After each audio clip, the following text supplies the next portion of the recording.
Two men and a horse walk into a bar.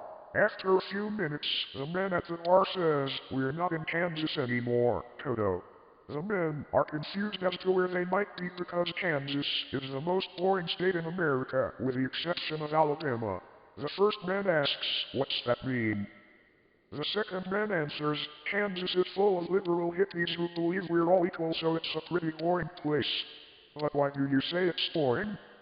"It's got mountains and stuff." "You don't understand," says the third man. "It's a dry state, no beer."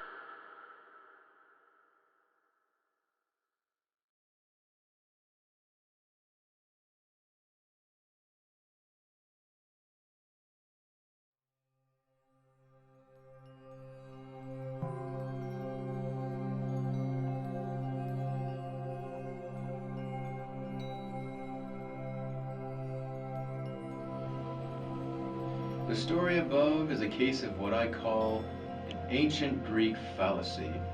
The term refers to an error of deductive reasoning used by a deductive reasoning strategy. The term dates back to Socrates in an ancient debate with the famous Pyrrho of Elis. Socrates proposed to show that one thing is different about people who have good reason for a belief, while those who have good reason for not having a belief.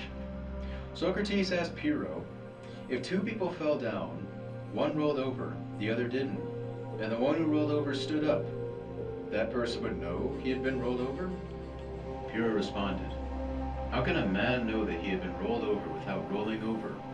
So Socrates proceeded to point out that if the rollover were an impossible occurrence, and the one who had the rollover were only able to know that he had been rolled over, then that person would be able to know it. For example, he could say to himself, I have been rolled over, so I know I'm not in Kansas anymore.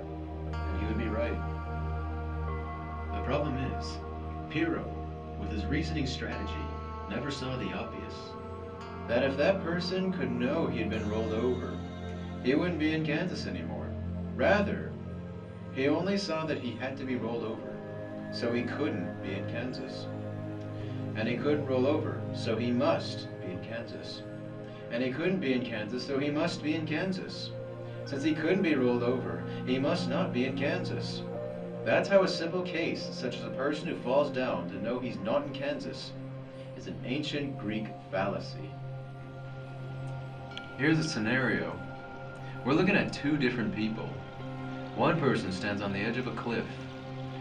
He's right in the center of the triangle. The other person walks out on the edge of the cliff. He's right in the triangle's hypotenuse. Who's in Kansas? Now, consider another scenario. A person who happens to be standing nearby is pulled up by a rope to a moving car in front of her. She looks up, sees a fire. She attempts to save the house from the fire, but she fails to save it. The house falls down. Is she in Kansas? She was standing right beside the car, and that car was moving. If it had been stationary, she would be in Kansas, but it was moving, so she wasn't. How could she have failed to save a house that was falling down when the car was moving? But if the car had not been moving, she would have been able to save the house. In these two cases, what do you think?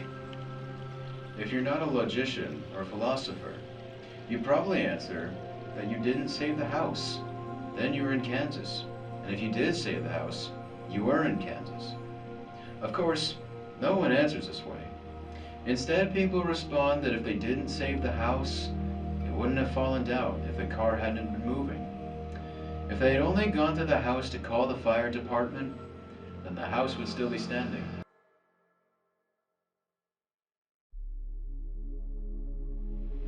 But what of the horse? If the horse hadn't been pulling on the rope, then the horse wouldn't have fallen down. If the horse hadn't been pulled up by the rope, then the horse would still be standing. However, if the house were already falling down, then someone must have jumped on the horse. But what did this person have to do? Obviously, the person could not have dropped his gun. He couldn't have dropped the gun and saved the house. And he certainly couldn't have dropped his gun and saved himself from falling down. So the only person who could have saved the house was the person who jumped on the horse and saved himself. But if it was the same person who saved the house and saved himself, then the person who jumped on the horse must have been in Kansas. There are two important lessons here. The first is that if you're standing on a cliff, the person whose gun you drop will not fall over the edge with you. Second, if you're in a car, the person who jumps on the horse and saves himself must be in Kansas. In conclusion, it doesn't matter whether the person who jumped on the horse and saved himself was right in the center of a triangle with the house and the person who saved the house. And the person who jumped on the horse didn't have to have his gun to save himself. Moreover, the person who saved the house was in Kansas, and the person who jumped on the horse was in Kansas. In the real world, the person who saved himself must have been in Kansas. Knowing the nature of the game of chicken raises some serious questions about popular games of strategy and chance. But it's not an answer that answers all questions. For instance, consider the following thought experiment. It's the night of the apocalypse. 2,000 years ago, the ancients made a terrible mistake. A man drove a giant arrow into the center of a rock formation in the shape of a cross. Thus, anyone who says God is dead and dies is really saying the sun is really green. The problem is, you must say God is dead and die. If you say the sun is really green, then no one can say the sun is really green. Indeed, no one can be sure. This concludes 2 Men and a Horse.